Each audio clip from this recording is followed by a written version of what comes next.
asking UK government to actually call for a permanent ceasefire to save humanity in Gaza. We've seen nothing. We've seen nothing. Now, when someone asks us, why are we having this protest here today in Tower Hamlets? Guess what? The people of Tower Hamlets happens to be one of the strongest group out of all the London boroughs to be showing the support for Palestine. I actually want to say that everyone in the UK, majority of the British people are actually supporting Palestine and for Palestinian liberation. We must not stop. I know you're exhausted. We've walked like many miles today, but every step we made so far from the start to now, every step we made is a step closer to Palestinian liberation. The reason why we're ending our march here is because this park, Altab Park, has a fantastic history that will reflect on what's happening today. I'm going to hand this over to Sheila, who knows a lot about the history of this park and all the history across Tower Hamlets. Many of you will know why it's called Altab Park, but for those of you who don't, it's called Altab Park because in 1978, when the National Front over a couple of years have been whipping up, you know, the Nazis, the neo-Nazis, the National Front, racism up and down the country, trying to march through predominantly Muslim areas and immigrant areas, whether it was in Birmingham, whether it was in Leicester, whether it was in this country, where they had the temerity to sell their paper, their fascist paper at the top of Brick Lane. They whipped up the kind of atmosphere where migrants, newly migrant families were actually being murdered. And Altab Ali was one such worker from Bangladesh who was murdered on his way home on May the 4th, 1978. So in the end, this park was called Altab Park, and there's a commemoration every single year to remember him. But what his death did, which often happens, it happened like with the unleashing of the Black Lives Matter movement, when one person dies because of racism, then people rise up. So it marked the beginning of the mobilisation in this area to break the National Front. And people marched down Brick Lane, the local population, the Asian youth, plus the Anti-Nazi League, and marched down Brick Lane and took down the sellers so they could never ever, the National Front could never ever sell again. And that mobilisation broke the backs of the racist and the fascist movement in this country. And the reason this is important is because we have to combine the fight to defend refugees, to say all refugees are welcome with the fight for Palestine. Because one of the things that we know happens with war is it creates refugees, and the people who perpetrate the war, like this government, are also then the people who say the refugees can't enter. So we actually have to say, welcome, all refugees are welcome, and stop bombing Gaza. And I'll stop there. Thank you, Sheila, and I hope we learned something, some history about this park. Our first speaker here, our final location, is Tazmaki. Tasneem is a criminal defense solicitor working in the field of terrorism and terrorism-related offending. He has been engaged in this field of work within the context of legal defense from 1999 onwards. Tasneem. Assalamu alaikum. It warms my heart that so many of you have braved the cold and the February weather to gather together, driven by compassion and a desire for change. My name is Tazmaki. I'm a human rights lawyer known for representing Shamima Begum. You may have heard about her, unfortunately, in the news yesterday. She was a girl from Bethnal Green, and she had her citizenship stripped by the British government. But today, I stand before you with a new mission, to stand as an independent candidate for Bethnal Green and Stepney, to stand against Rushnara Ali. I'm doing this because I'm disgusted by how the political class have behaved for years. Gaza is the final straw. But first, a little history. It's poignant that we gather in this particular small sanctuary in the heart of our city to show our solidarity with the people of Gaza. As we have heard and seen too many times of late, the Palestinians are a people being destroyed by bombs raining down on them from above. Bombs which target women and children offer sheltering in hospitals, schools, mosques and churches.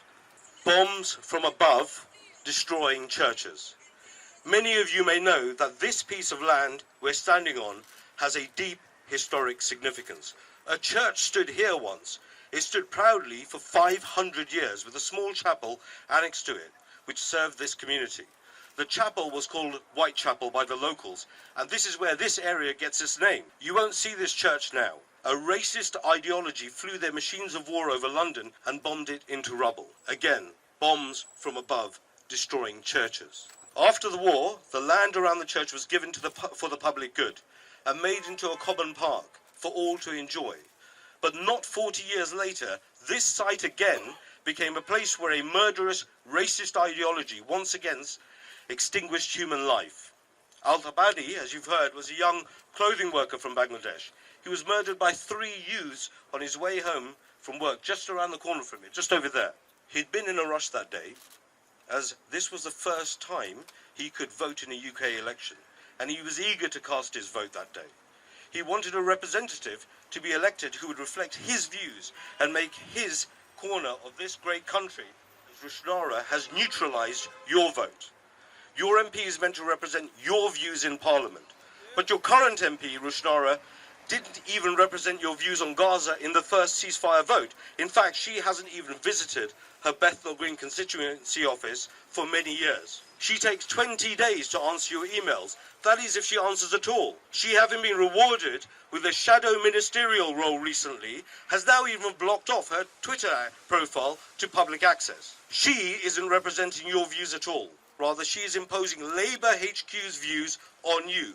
Policies like not voting for a ceasefire. I can't ever forget this or forgive this betrayal, and neither should you. That's why I'm standing as an independent candidate in the next election, so I can impose your views on various issues into Parliament and not the other way around. I'll be Bethnal Green's voice in Parliament and not Starmer's voice in Bethnal Green. Given the fraught but noble history here in this borough, it does not surprise me in the slightest that when you witness bombs from above destroying a human life, it is you people above all people who come out, as your fathers and mothers did, and demand a stop to pure evil. It was you people above all people who rejected Una King, Rushnara's mentor, in her support of the illegal Iraq war. And it was you people above all people who flew flags of Palestine brazenly and unafraid in the face of our political class, by pro-Israel lobbyists. And we saw in the Commons not only 2 days ago, Keir Starmer deliberately undermined the SNP's ceasefire vote by subverting the very rules our parliamentary democracy is based on. The chaos his gaming caused is now cynically being blamed on unnamed, unproven extremists, code word for Muslims, the go-to bogeyman for all politicians in trouble. We've had enough of their games. Our words are not hollow. We have proven that we are people of action, and the battle will be won on the moral high ground. Those who do evil fear accountability, so they try to silence us and bind our hands. They criminalize our chants, our grassroots movements, and our beliefs show their fear. Let us send chills down their political spines as we raise our voices from Whitechapel to Westminster to tell them from the river to the sea, we're going to cast our votes to make sure Palestine one day will be free. Thank you, Tasnim. Just want to make sure all speakers keep to their time. Our next speaker is Sauda from Friends of Al-Aqsa. Brothers, sisters, what we have all been witnessing for the past 5 months has been nothing short of horrifying. Almost 30,000 Palestinians massacred in one of the worst genocides our generation has witnessed. Hospitals, schools, ambulances, healthcare workers, journalists, all targeted, with the casualties growing at an alarming rate and over 2 million people displaced. For 76 years, Israel have been allowed to wage their continuous war crimes without a shred of accountability. and standing right behind them every step of the way, as they have done for over a century, is our government. Our shameless and warmongering government, who remain responsible for almost all of the disasters we have witnessed across the Middle East. At the core of their plan, they are hoping that we are conditioned into apathy and the desensitization of the suffering of the Palestinian people. But they forgot one major flaw in their plan, that we, the people, will never turn a blind eye to the suffering of the Palestinians. We, the people who stand for peace, stand with our brothers and sisters in Palestine in their fight for liberation against apartheid and imperialism. Just over 3 months ago, our MPs had a choice: to stand on the side of humanity, of peace, of justice, to put an end to the massacres. And what happened? 293 spineless and immoral MPs voted against the basic call for a ceasefire.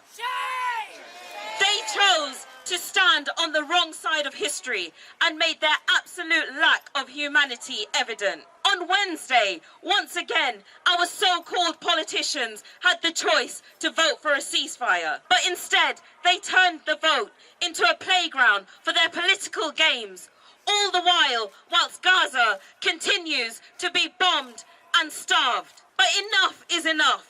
We are done with their meaningless condolences, their insubstantial condemnations, and their utter lack of action. For far too long, our MPs have taken our votes for granted. The basic call for an immediate ceasefire is not enough. If our MPs do not call for an end to the arms trade and a complete end to the occupation and apartheid, they will not be voted in.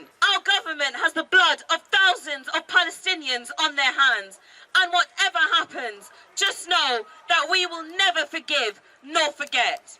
And so, whilst they continue to play their own political games at the expense of Palestinian lives, we will continue, just as we have been doing for months, as millions of us have all been doing across the globe, to march, to lobby, to boycott. We are all united for one cause: an end to the bombardment, a call for a permanent ceasefire. And when a ceasefire is called, we will continue to make noise, to demand justice until there is an end to the illegal occupation. Because it's ceasefire now and free Palestine always. So let us make a promise now to keep up the momentum and build and grow the movement. Let's continue to wave our Palestine flags high and proud. Let's continue to boycott all those companies that are complicit in apartheid. Let's continue to check the label whenever we're out shopping. In just over 2 weeks, it will be Ramadan. Across the country, over 1 million of us will be fasting. Let's ensure that we're not breaking our fast with Israeli dates stolen from occupied Palestinian lands. Let's make sure that all of our local stores in East London are not stocking Israeli dates. Let's continue to stand in solidarity with all of our brothers and sisters in Palestine. Let's continue to show our government, our workplaces, our educational institutions that we will not be stopped or silenced until there is an end to the bombardment and blockade on Gaza, an end to the illegal occupation, an end to the ethnic cleansing, and an end to the apartheid. Free, free! Palestine! Free, free! Palestine! Free, free! Palestine! Thank you. Thank you, Sauda. Our next speaker is Dr. Sui Ang. Yes, she's a legend actually. Now, Dr. Sui Ang is an orthopedic surgeon, an author, and she's also the co-founder of the charity Medical Aid for Palestine. Hi, hello, thank you so much. Wow, I want to tell you this is a very emotional moment for me because I got my first job as a doctor on the NHS when I was a refugee in East London. And I am now working in the hospital next door.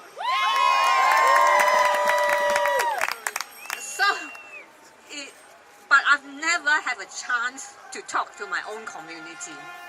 And today is the day, right? Yeah. Okay, I need not tell you about what's happening in Gaza. All of us have our hearts broken, our tears dried, looking at the videos, crying, demonstrating, and hurting so deeply inside. But today I want to tell you about my Palestinian friends. You know, Gaza is laid waste. There's nothing left there. 1.5 million Gazans, which homes are destroyed, are now living in Rafah. And Rafah is being bombed. The remaining 400,000 is scattered in northern Gaza and all over, and they're being killed. Now, we are watching this in real time. And with our broken hearts, we receive the good news of the interim rulings of the ICJ. You all know about that. It gave us hope and a breath of fresh air. But hot upon the rulings of the ICJ, the following day is a call to defund, withdraw funding from United Nations Work and Relief Agency. Perhaps you don't know who they are. I do. I've been 42 years with the Palestinians, and I know they've worked hard to keep the Palestinians alive, food for the children, schooling for the children, vaccination, housing, sanitation, and that's what they've been doing quietly.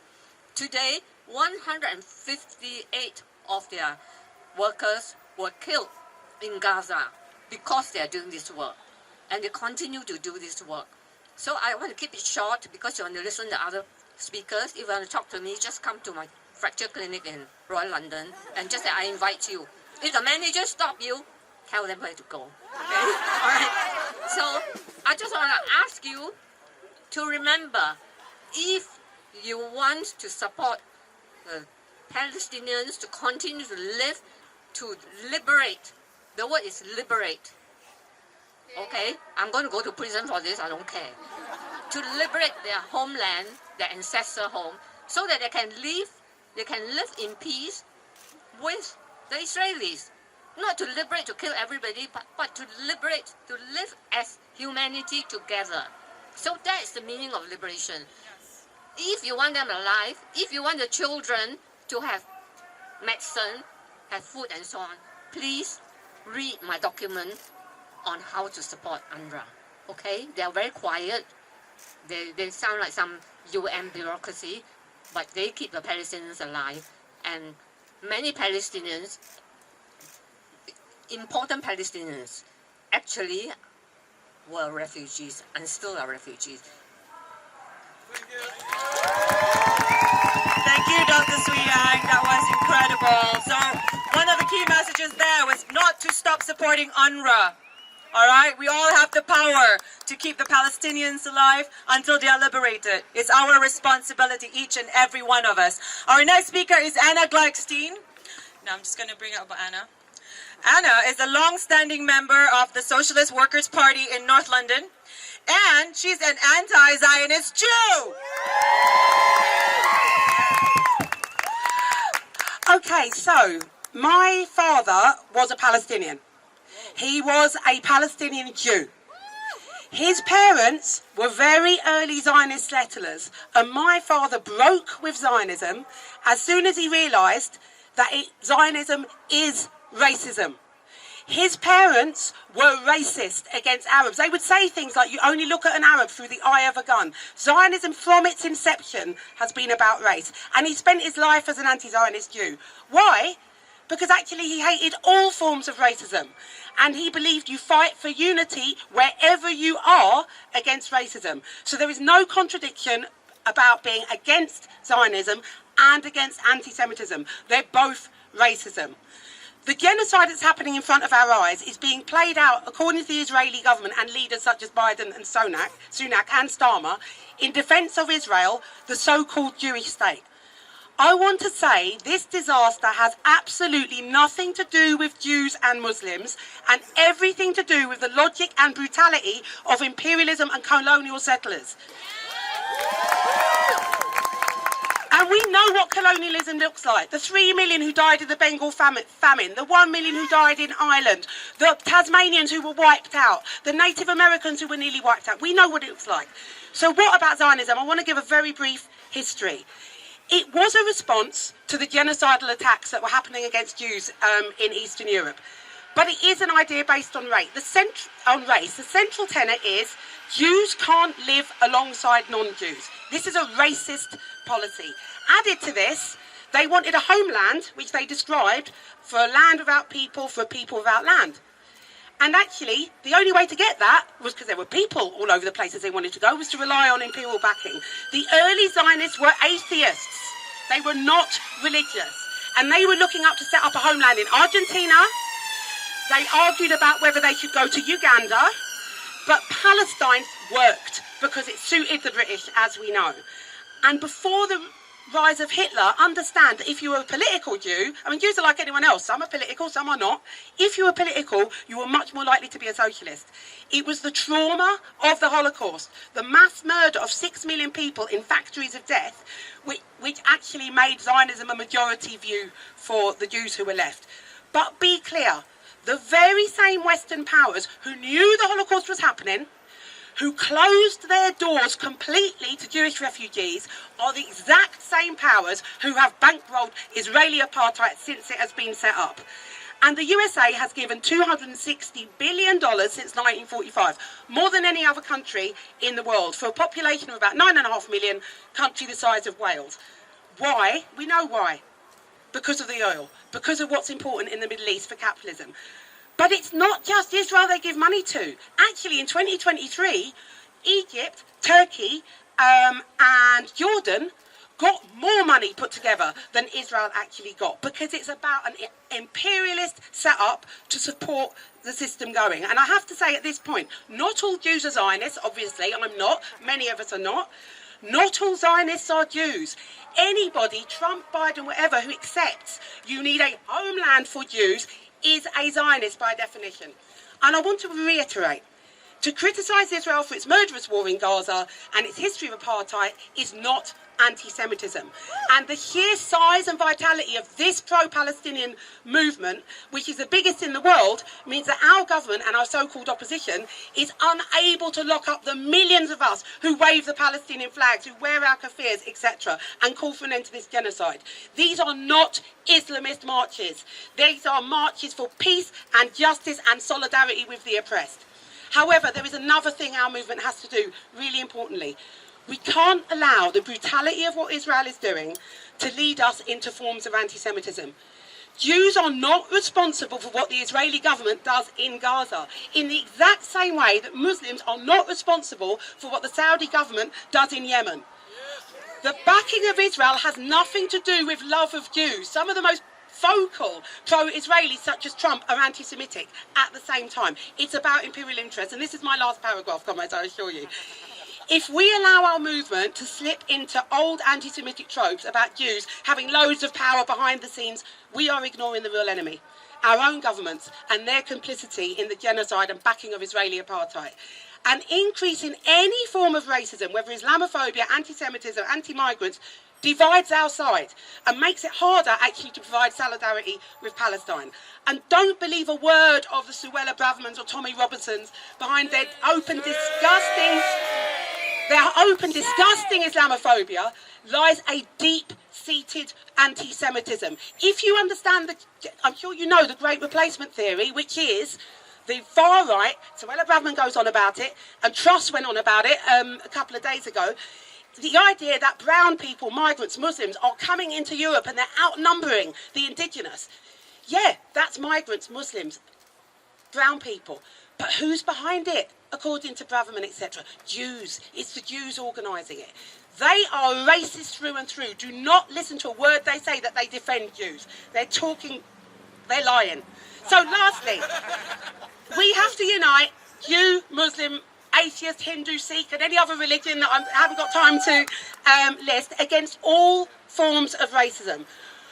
That's the way we fight for justice in Palestine, a single secular Palestine from the river to the sea. And that's how we fight Islamophobia, anti-Semitism and all other forms of bigotry in this country here and now. River to the sea, Palestine will be free. Thank you. you, Sheila, but thank you, Anna, as well. Very informative. I'm pretty sure we learned a lot from what you just shared.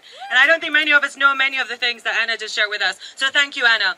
Our next speaker, now, you may know her, you may not, but she's been quite a very strong and important voice in the whole Palestinian liberation. She's a lawyer, a lobbyist, and she's been an activist and advocating for Palestine since her teenage years. I would like to welcome Lina Hadid. Hello, freedom fighters of London. I am so happy to be with you here today.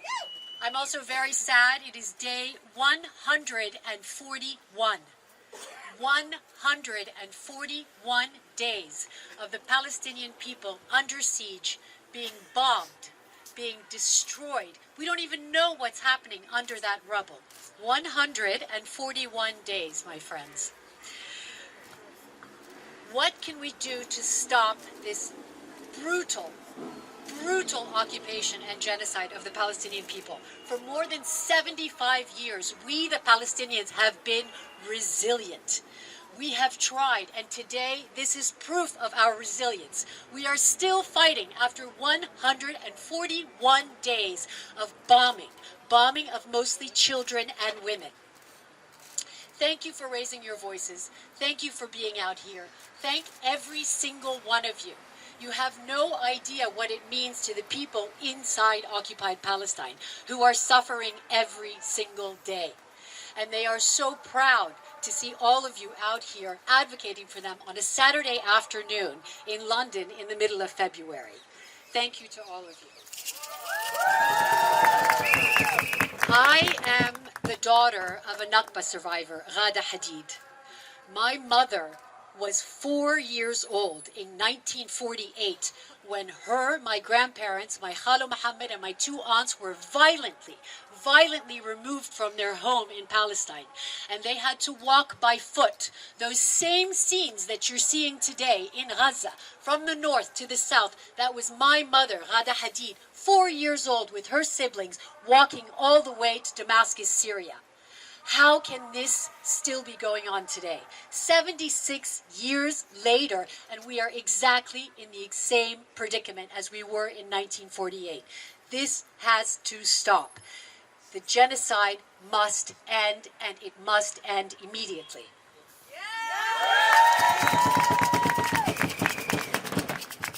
That same year in 1948, the Universal Human Rights Declaration was passed.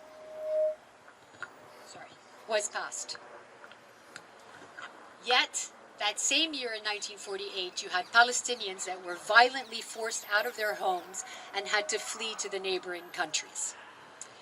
For decades, the narrative of the Palestinian child has not changed. It did not change for my mother when she was 4 years old in 1948, and it certainly is not changing for the Palestinians in Gaza today. Palestinians are born in occupied Palestine not even knowing if they will survive the next day. This must stop. We need an immediate end to the occupation, to the siege, and to the genocide. Dispossession, occupation, and oppression. This is what the Palestinians have been experiencing, for the last 76 years. Dispossession, occupation, and oppression. It is time to end that. And we know that in this great world, the Palestinians are not the only people suffering from dispossession, occupation, and oppression. And the only difference is that the Palestinians are the ones that we're seeing every day live before our very eyes. We know that we have brothers and sisters in Congo. We know that we have brothers and sisters in Armenia. We know that we have brothers and sisters in Sudan. We know this. We are here, okay? We understand this. But precedents must be set. We must free the Palestinian people. It is time. It has been 76 years too long, and I promise you, for the sake of humanity, the only way to go forward is to free the Palestinians. Why I believe in a free Palestine. I worry about the state of the world. I worry about the future of my son, Adam, right there. And I worry about the future of all your children, all of our children. I worry about the future, and I know that in order to achieve any sort of world peace, we have got to free the Palestinians. We absolutely must. And I know that it's hard, and I know that everyone is tired, and I know that everyone is feeling spent, and everyone is feeling extremely emotional, and I know it's hard to wake up every day and to see more and more Palestinians killed every single day. But there is one thing that I know. I know that if we do free Palestine, we will be able to do justice for humanity. We will be able to finally allow these people to live in their own homeland free.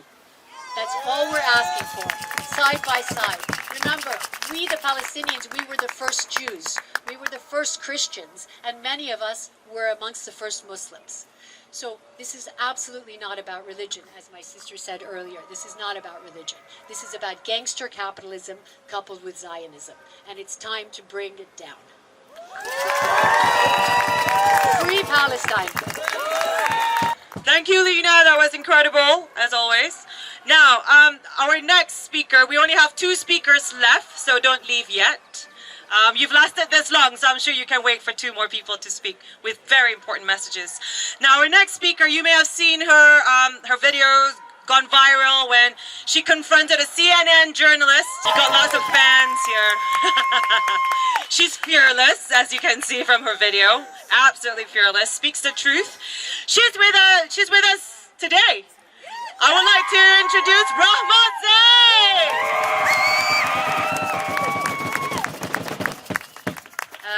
Thank you very much. English is my second language, so bear with me. I want to ask you guys for a favor. Do you mind? Can you look to the people next to you, the person next to you, and thank them? Can you show them appreciation? Really, this is what we're having to do.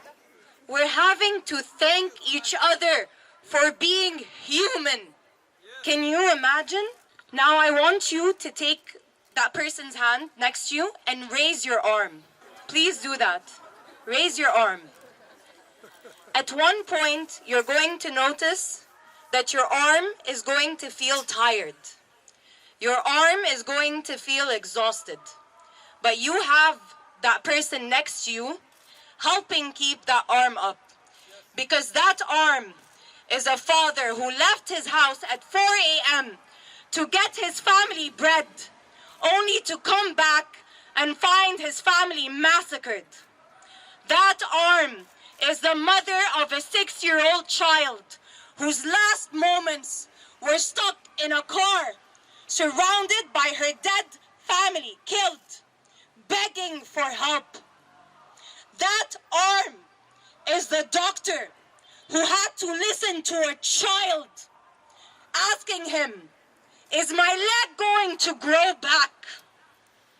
That arm is the father who's looking at his children starving and doesn't know how to answer him. That arm is a family who heard a bombing next to them, waiting if they're going to be next.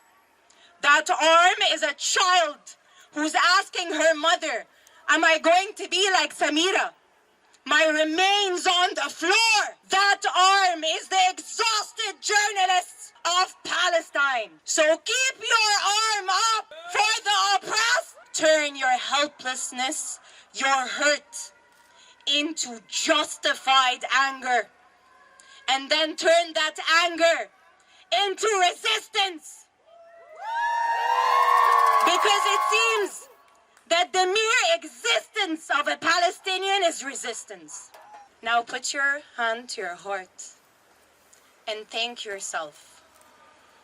Because it seems we are in a world that is void of feeling. And in the midst of this darkness, you are a beacon of light and you matter most. So free, free Palestine! And free it now! Free it now! Free it now! Free, free Palestine! Free, free Palestine! Thank you. Thank you so much, Rahma. From the river to the sea!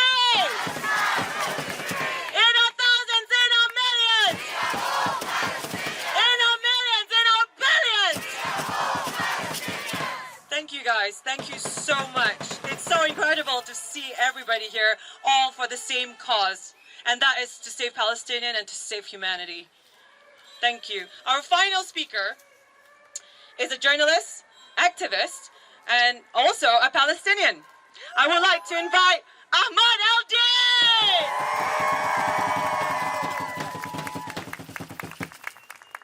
Assalamu alaikum. I have a question. Well, two. Who here feels angry? Yes. I know the rest of you feel angry. Maybe your arm's tired from Rahma. Who here feels pain? We are here together with heavy hearts, channeling our anger and our pain and our rage, holding on to hope, holding on to each other, and desperately trying to hold on to humanity. Right now, Gaza is the deadliest place on earth for children.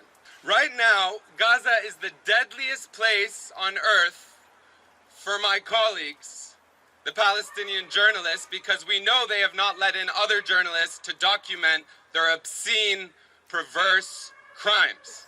Many of us are rights murder of Palestinian people. People like you, people like me, and the unimaginable horrors that are yet to happen in Rafah.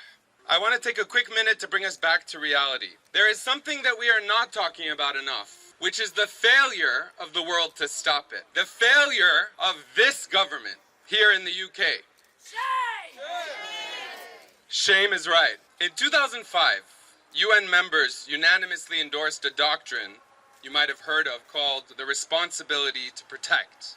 It's a global commitment that aims to ensure the international community never again fails to stop the crimes of genocide, ethnic cleansing, and crimes against humanity, like it failed in Rwanda, for example. And we are all connected by these failures. So maybe like me, you're wondering, where the hell is the responsibility to protect the people in Gaza? World powers like the UK government and the US disgracefully, shamefully tell us that we have a responsibility to protect Ukrainians, that we even have a responsibility to protect Sudan, which does not get enough attention. But somehow Palestinians seem to be an exception. I have a question. Do you want to protect Palestinians? Yes! I heard you, but I want to hear you again. Do you want to protect Palestinians? Yes! Thank you, now I hear you. The catastrophe, the Nakba, that we're all witnessing and, despite our privilege, are enduring over the past 4 or 5 months is now culminating in Rafah, on the border with Egypt. According to UN officials, it's the worst humanitarian crisis, catastrophe, in the past 50 years. Israel has destroyed more than 70% of buildings, civilian buildings. Israel has forced more than 2 million Palestinians out of their homes and pushed them south to Rafah, a city Israel and its partners in genocide, including the United Kingdom and the US, told the world was a safe zone. Rafah, for those of you who may not know, is usually home to 250,000 human beings. Like me and you, human beings. Today, it hosts 80% of Gaza's entire population. That's more than 1.5 million people. That's a higher population density than Paris or Mumbai, crammed into an area a fraction the size. Every day, Israeli civilians are blocking aid from getting into Rafah. And Israeli forces, as you may have seen, are shooting down food convoys headed to Gaza. As usual, Israeli politicians are very clear about their intentions to erase and annihilate and destroy all remnants of Palestinian life and culture. This is their goal, and we know it. And are we going to let them do it? No! Israel is telling us and showing us that it wants to commit even more mass atrocities during Ramadan. And the UK government and the US is not just letting it happen.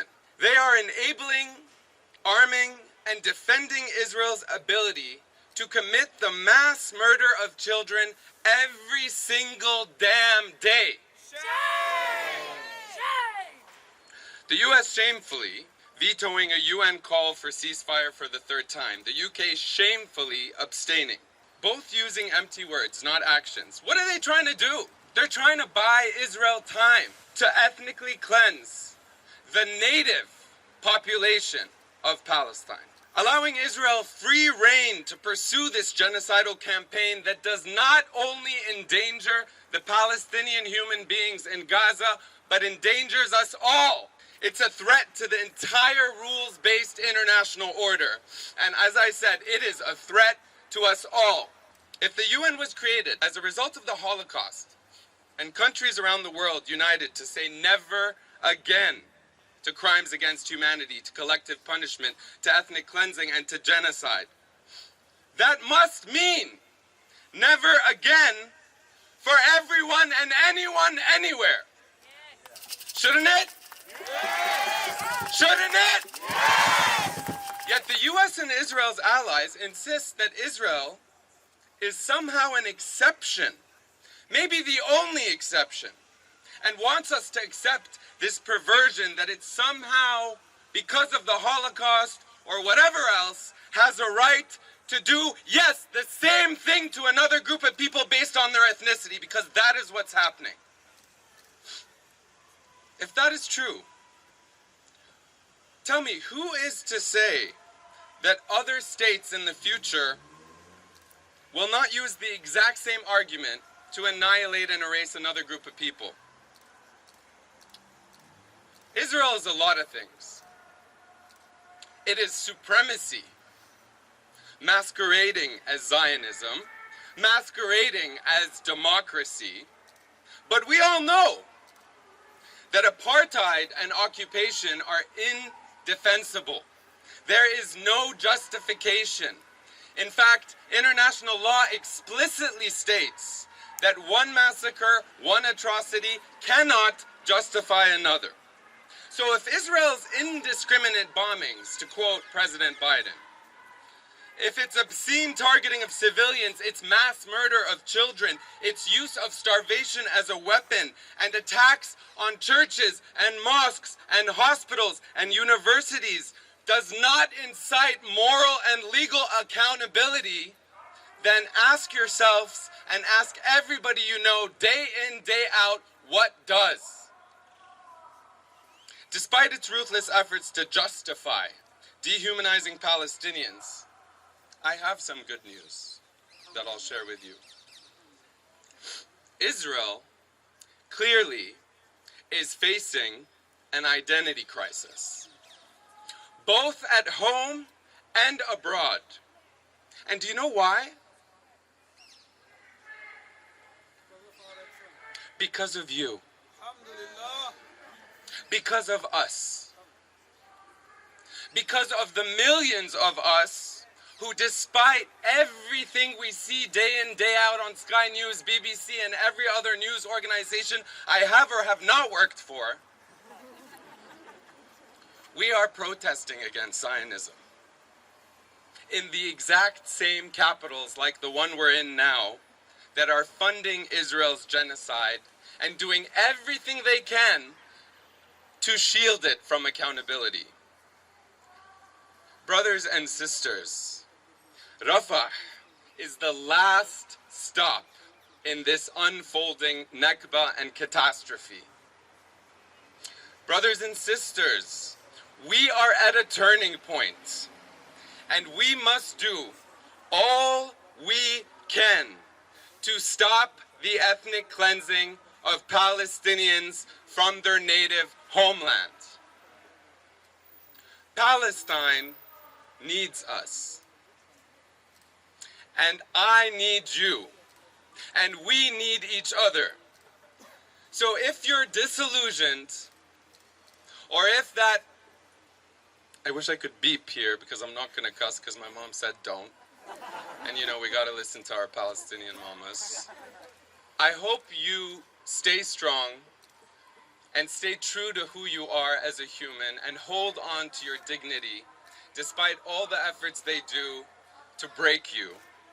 And I hope you keep pushing until we have a ceasefire, until we end occupation in our thousands and our millions. We are all Palestinians. In our thousands and our millions. We are all Palestinians. Free Palestine till it's backwards. Thank you very much. Thank you, Hamlet. That was awesome. I'd like to thank all of our speakers today. Thank you for being so inspiring to everybody. A message from us, from the organizing committee, is that we don't want you guys to stop. Do not think that all these protests, these marches, rallies, the petitions you're signing, the emails you're sending to your MPs, to your reps, not making a difference. This is a grassroots movement. The change is going to happen when we, the people, collectively get together. Because together we can free Palestine. I want you to leave today and remember this. The number of fatalities and missing persons since the beginning of the Israeli aggression that was released by the director of the government media office is more than 37,000. How can we be okay with that? We're not okay with that. We will not stop until Palestine is free. Free, free! Free, free! Two more things that's coming up. We have International Women's Day for Palestine on March 8th. Get involved. Sign up to all the events. Our next national march in London will be on March 9th. Turn up in your millions and in, well, if you can, get our billions to turn out in the streets of London. That'd be awesome. Spread the word. Keep going. Do not